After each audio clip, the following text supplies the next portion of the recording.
হ্যাঁ জ্যামিনি, তুমি কি ইয়াজুজ মাজুজ সম্পর্কে জানো? জি, আমি ইয়াজুজ মাজুজ সম্পর্কে জানি। আপনি কি তাদের সম্পর্কে কিছু জানতে চান? হ্যাঁ, আমি জানতে চাই ইয়াজুজ মাজুজ তারা পৃথিবীর কোথায় আছে, কোথায় তারা এখন? কোরআন ও হাদিসে ইয়াজুজ মাজুজের নির্দিষ্ট অবস্থান সম্পর্কে কিছু বলা নেই, তবে এটা বিশ্বাস করা হয় যে তারা কিয়ামতের আগে পৃথিবীতে ফিরে আসবে। ও আচ্ছা, তাই তাহলে কি ইয়াজুজ মাজুজ কি কোথাও তারা কি বন্দী আছে না কিভাবে আছে তারা? জি, কোরআন ও হাদিসে জুলকারনাইন নামে একজন ন্যায়পরায়ণ বাদশার কথা উল্লেখ আছে, যিনি ইয়াজুজ মাজুজকে একটি প্রাচীর তৈরি করে আটকে রেখেছিলেন। আচ্ছা, বাদশাহ জুলকারনাইন ইয়াজুজ মাজুজকে কোন জায়গায় আটকে রেখেছেন? কোরআন ও হাদিসে ইয়াজুজ মাজুজের প্রাচীরের সঠিক অবস্থান সম্পর্কে কিছু বলা নেই, তবে কিছু বিবরণ থেকে ধারণা করা হয় যে এটি ককেশাস পর্বতমালায় অবস্থিত। আচ্ছা, এই ককেশাস পর্বতমালা এটা কোথায়? ককেশাস পর্বতমালা মূলত ইউরোপ ও এশিয়ার মাঝে অবস্থিত। এটি কৃষ্ণ সাগর এবং কাস্পিয়ান সাগরের মধ্যে বিস্তৃত। এই পর্বতমালায় ইউরোপের সর্বোচ্চ পর্বতশৃঙ্গ মাউন্ট এলব্রাস অবস্থিত।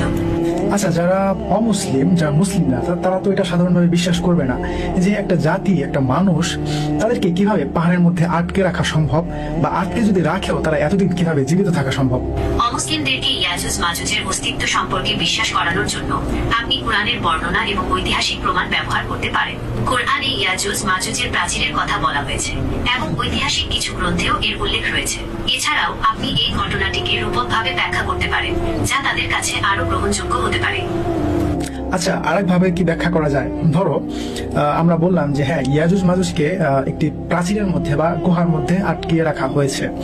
এমন তো হতে পারে যে ওই গুহাটা অনেক বড়, যেমন অনেক আর্টিকেল পৃথিবীতে আছে, বা অনেক মুভিও নির্মিত হয়েছে যে পৃথিবীর মধ্যেও আরেকটি জগৎ রয়েছে। হতে পারে ইয়াজুজ মাজুজ ওই জগতের মাঝে আটকা রয়েছে, বা আল্লাহ তাদেরকে আটকায় রাখছেন। এটা কি এভাবে বলা যেতে পারে?